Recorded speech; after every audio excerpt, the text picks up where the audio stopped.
अस्सलाम वालेकुम, welcome back to my YouTube channel. उम्मीद करती हूँ आप सब खैरियत से होंगे। आज मैं आपसे शेयर करूँगी कि किस तरह से नॉर्मल जो रोटी वाला आटा होता है उससे हम किस तरह से डेरो बिस्किट, पीनट बिस्किट घर पे तैयार कर सकते हैं, बेकरी से ज़्यादा अच्छे और बेकरी से ज़्यादा कम कीमत पर।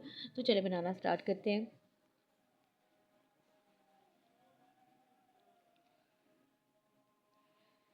पीनट बिस्किट बनाने के लिए यहाँ पर हमें चाहिए 1 कप नॉर्मल घर का जो रोटी वाला आटा होता है, चाहे वो थोड़ा सा रेड में है या थोड़ा सा वाइट में है, तो आप वो नॉर्मल आटा ले सकते हैं।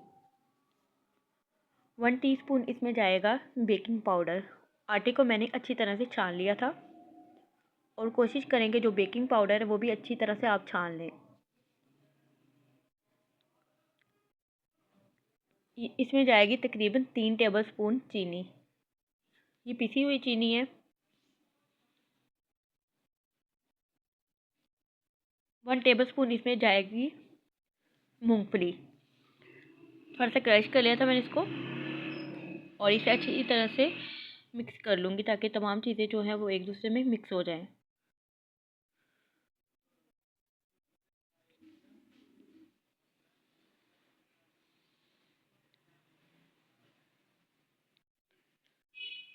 दो टेबलस्पून इसमें मैं ऐड करूँगी भर के घी, और ये बिल्कुल भी फ्रिज का घी नहीं है और ना ही मैंने इसको मेल्ट किया है।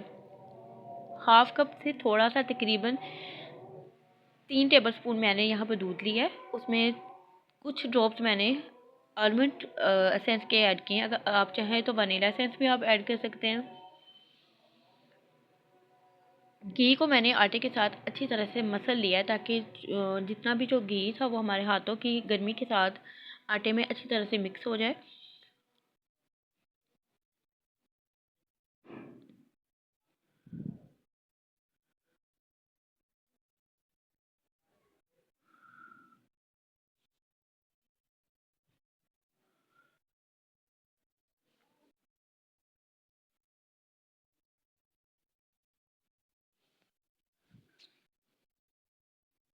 और जो यहाँ पर दूध लिया था मैंने वो मैंने इसमें ऐड कर दिया। ऐड करने के बाद मैं इसे अच्छी तरह से गूंथ लूँगी।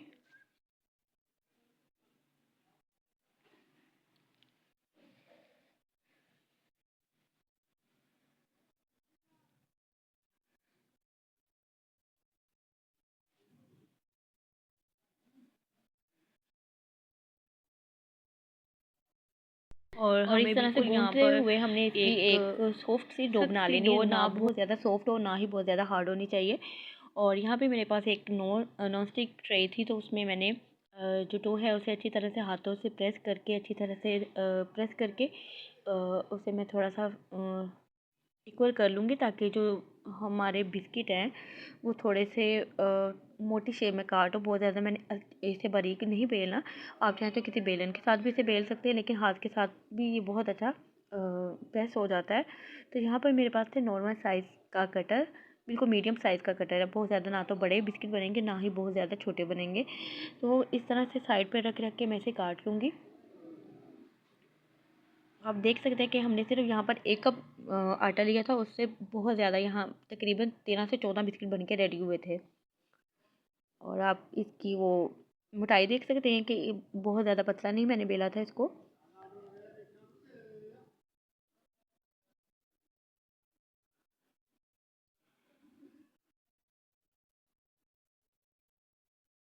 और जो एक्स्ट्रा बच जाता है उसे आपने वेस्ट नहीं करना, बल्कि आपने दोबारा उसे आटे को गूंद कर दोबारा आपने इसी तरह से कटर की मदद से बिस्किट को तैयार कर लेना है।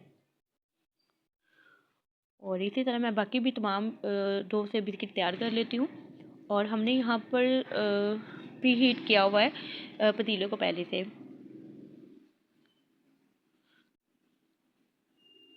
तो हमारे बिस्किट रेडी हो गए थे और यहाँ पर अंडे की जर्दी ली थी, उसे मैंने अलग से ब्रश की मदद से तमाम बिस्किट के ऊपर लगा दूँगी। इससे कलर बहुत अच्छा आएगा बिस्किट का। और थोड़ी सी मूंगफली मैंने जो है वो साइड पे तकरीबन 1 टेबलस्पून मैंने अलग से रखी हुई थी। मूंगफली के साथ हम इसकी गार्निश कर देंगे।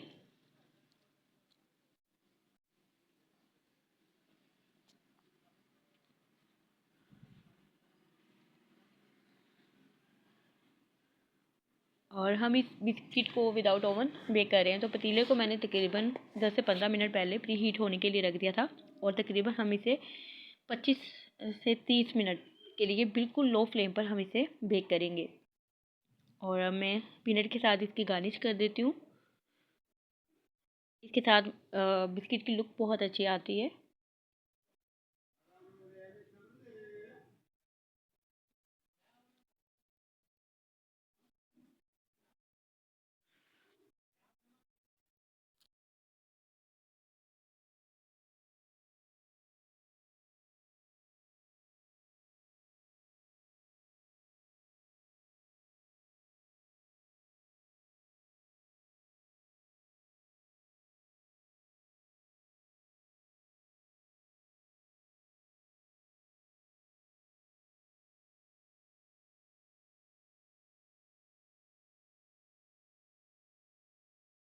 और यहाँ पर अगेन मैं इस पर हल्का हल्का सा ब्रश कर दूँगी जर्दी के साथ। तो हमारी बिस्किट यहाँ पर बेक होने के लिए रेडी है।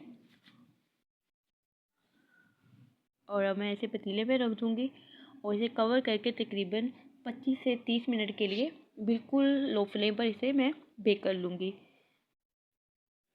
और यहाँ पर इसे बेक होते हुए 30 मिनट हो गए थे। 30 मिनट के बाद आप देख सकते हैं माशाल्लाह से हमारे बिस्किट जो है बहुत अच्छी तरह से बेक हुए हैं, बहुत अच्छा कलर आया है। अभी मैं आपको इसको थोड़ा सा ठंडा हो जाए फिर आपको मैं निकाल कर दिखाऊंगी।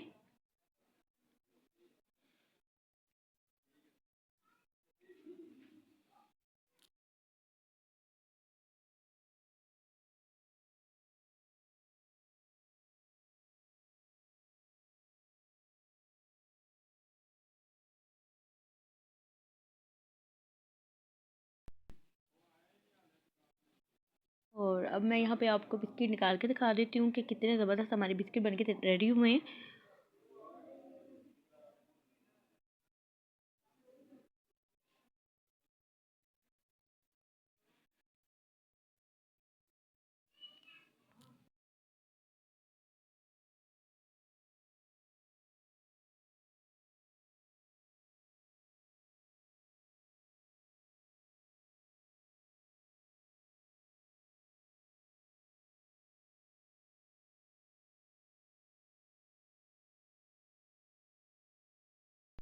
और आप देख सकते हैं माशाल्लाह यहाँ पर सिर्फ 1 कप आटे के साथ हमने इतने ढेरों बिस्किट रेडी कर लिए हैं। बिल्कुल भी इसमें कोई भी एक्स्ट्रा चीज़ हमने इस्तेमाल नहीं की, ना ही हमने मैदा इस्तेमाल किया, ना बटर गया है इसमें, ना ही अंडे का इस्तेमाल हुआ है। और सिर्फ 1 कप नॉर्मल आटा जो घर का आटा होता है जिससे हम रोटी बनाते हैं। तो आप ये रेसिपी लाजमी ट्राई कीजिएगा। उम्मीद करती हूँ आपको आज की रेसिपी अच्छी लगी होगी। और रेसिपी अच्छी लगी है तो वीडियो को लाइक कर दें और अपना फ़ीडबैक लाजमी दिया करें और दुआओं में याद रखें। अल्लाह हाफ़िज़।